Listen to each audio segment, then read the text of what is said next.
நீ வியாதியா கிடக்கும் போது உன்னை விசாரிக்க தேவனே வருவார். ஆனா நீ வியாதி உள்ளவனை விசாரிக்க போயிடணும். நீ தரித்திரனா இருக்கிறவனை போய் தாங்க போனீங்கன்னா நீ தரித்திரப்படும் போது உன் வாழ்க்கை தரித்திரமே இல்லாம ஆண்டவரால நடத்த முடியும். உனக்கு கொடுக்கிறது எல்லாமே ரெட்டிப்பாய் மாறணும்னா நீ உனக்கு உரியதை தேவனுக்காக பயன்படுத்தி பார்க்கணும். இந்த ரகசியம் தெரியாது பாருங்க. உங்களுக்கு காலை கொடுத்திருக்கிறாரு, கால்நடையா போய் ஒரு சுவிசேஷம் சொல்லி பாருங்க. உங்களுக்கு வண்டியை கொடுத்திருக்கிறாரு, வண்டியில எடுத்துட்டு போய் ஒரு 4 ஃப்ரெண்டுகளை போய் பார்த்து சுவிசேஷம் சொல்லிட்டு வாங்க. தெரியாத நபர்கிட்ட சொன்னாதான் நம்மளுக்கு கோபம் வருது, சண்டை வருது. தெரிந்த நபர்கள்ட்ட உங்க நண்பர்கள்ட்ட சொல்லுங்க. உயிர் உயிரா பழகிற ஒரு ஃப்ரெண்டு கிட்ட சொல்ல முடியாது உங்களால. எல்லாமே ஆத்துமா தானுங்க.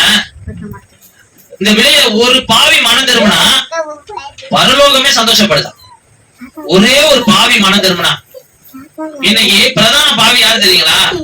சபையில ரட்சிக்கப்பட்டு நம்ம உட்கார்ந்துக்கிட்டு நம்ம வாழ்க்கையை நம்மளே பார்த்துக்கிட்டு நம்ம மேன்மையை குறிச்சே யோசிச்சுக்கிட்டு நம்ம உயர்வு, நம்ம ஆசீர்வாதம், நம்ம சுகபலன் இதை மட்டுமே கவனிச்சுக்கிட்டு இருக்கிறோம்ல. நம்ம சிறையிருப்புலதான் இருக்கும்.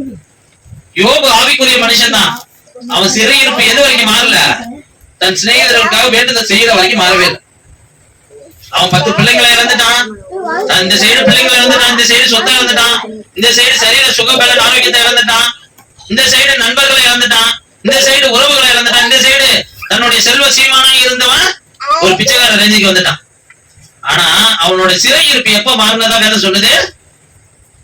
எப்ப மாறினதுங்க? தன் சிநேகிதர்களுக்காக வேண்டுதல் செய்த போது கர்த்தர் அவனுடைய சிறையிருப்பை மாற்றினார்.